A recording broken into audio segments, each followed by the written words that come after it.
Bonjour à toutes et à tous. Pour notre cours de dessin hors du Louvre, en cette période de confinement, nous allons nous intéresser aux figures d'accroche dont le dessin et la peinture de paysage. En effet, au cours de l'histoire de l'art, les artistes ont élaboré un certain nombre de moyens visuels pour faire rentrer le spectateur dans le paysage et l'y garder.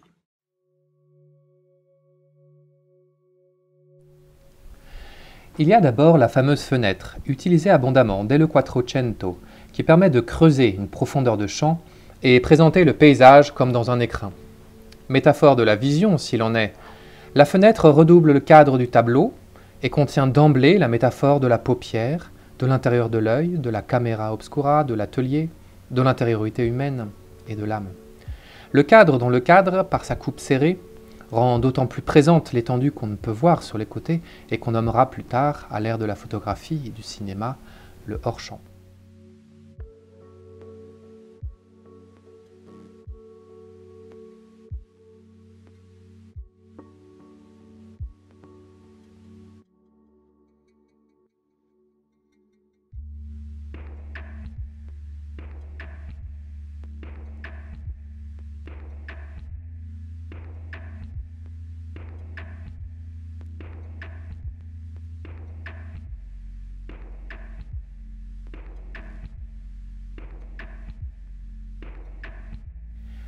Les masses de verdure ou de rocaille savamment disposées sur les côtés, à des profondeurs différentes, étagées dans la composition pour mener doucement au lointain, miment la disposition des panneaux de décors de théâtre dont le rôle est de creuser la profondeur d'une scène aux dimensions restreintes.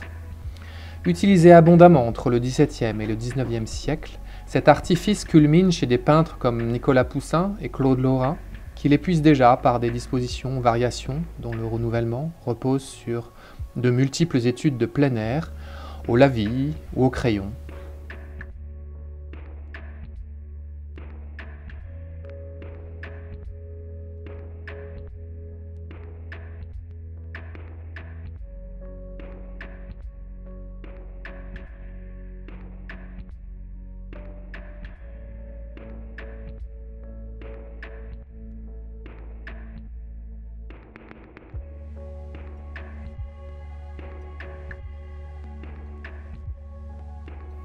Le chemin disposé, à l'avant-plan, est également un puissant élément d'invite à rentrer à l'intérieur de la composition. Il est là comme si le spectateur arpentait le chemin. Il est d'ores et déjà le spectateur, qu'il le veuille ou non, dans la composition. Le chemin, en général courbe, constitue une ligne de force de premier plan qui nous piège à l'intérieur de l'image. Très présent, par exemple, chez Fragonard et chez bien d'autres, il est volontiers associé à des figures humaines qui l'arpentent ou qui se reposent.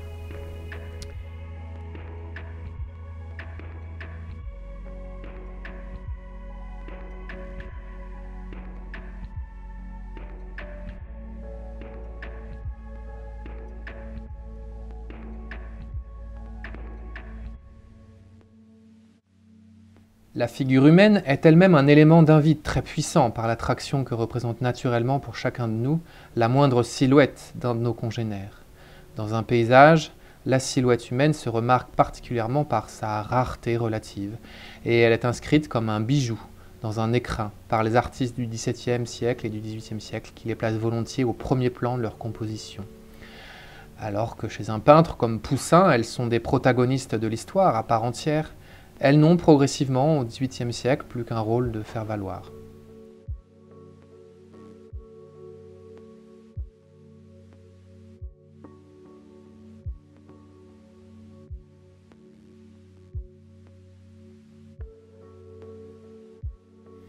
Les paysagistes du XIXe siècle tendent peu à peu à rendre le paysage autonome, et une figure comme un arbuste ou une maigre tige végétale isolée au milieu d'une composition aura la même utilité qu'une figure humaine pour inviter le regard à pénétrer le paysage par sa verticalité, sa sinuosité, sa minceur qui n'obture que peu la vue qu'on a placée derrière. Elle est la métaphore singulière de la stature humaine.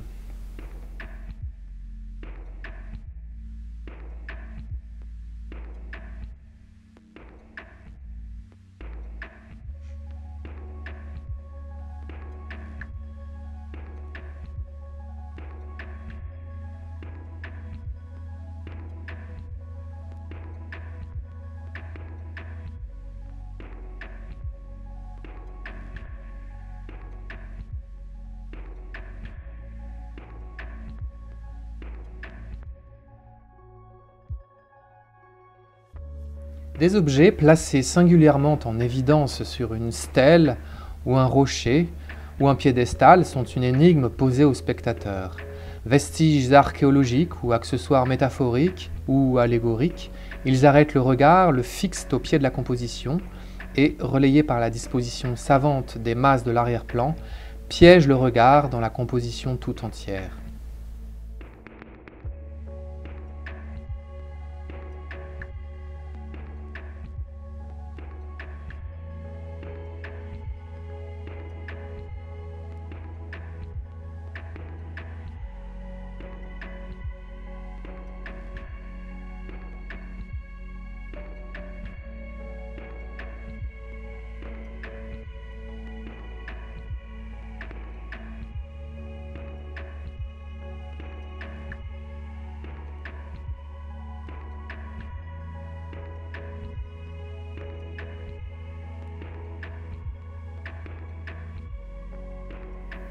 Le parapet ou le mur placé en bas de la composition est déjà utilisé au Quattrocento par les artistes italiens au bas de leur sainte conversation. Chez Claude Lorrain, au XVIIe siècle, il creuse à la manière d'une fenêtre la profondeur de champ de la composition en cachant toute une partie de l'espace.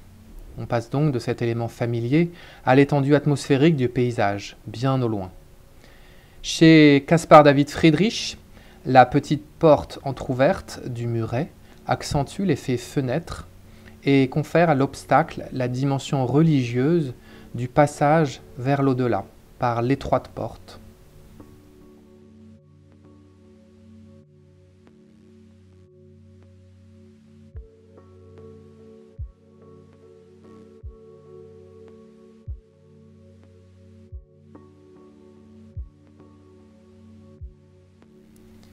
Enfin, de simples éléments plus ou moins répétitifs disposés en cadence au premier plan, rochers ou bouquets d'arbres dans la distance, seront comme la métaphore d'empreintes régulières laissées sur le sol, nous invitant à y placer nos propres pas pour pénétrer dans l'image. Des éléments rythmiques verticaux ou horizontaux auront la même efficacité, de la même façon que les degrés d'une échelle ou les traverses d'un chemin de fer. De puissantes diagonales en premier plan constitueront également un dispositif d'accroche, tant est grande l'attraction de la diagonale quand elle est associée à des verticales et à des horizontales. Cela est souvent combiné au procédé déjà décrit.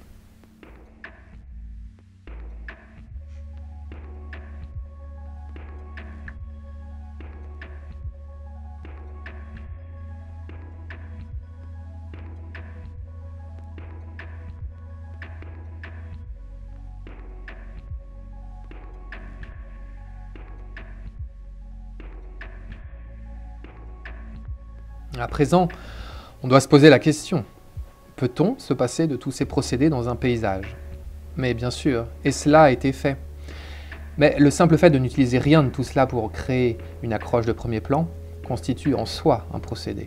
Ainsi, Caspar David Friedrich en vient dans certaines de ses compositions à se passer complètement de toute accroche de premier plan et crée chez ses contemporains une sorte de malaise, de décrochement, qui, associé à l'effet de sublime de ses compositions à l'arrière-plan, nous laisse comme nus, sans défense, devant l'immense déploiement.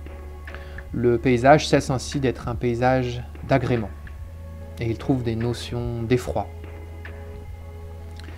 Dans certaines compositions d'Andrew Wyeth, également, comme Christina's World, nous avons l'impression de n'avoir rien à faire là, d'être rejeté du paysage, car le corps rose de la jeune handicapée qui nous tourne le dos tranche trop sur le paysage au ton brun d'une herbe brûlée pour nous faire rentrer dans l'espace peint.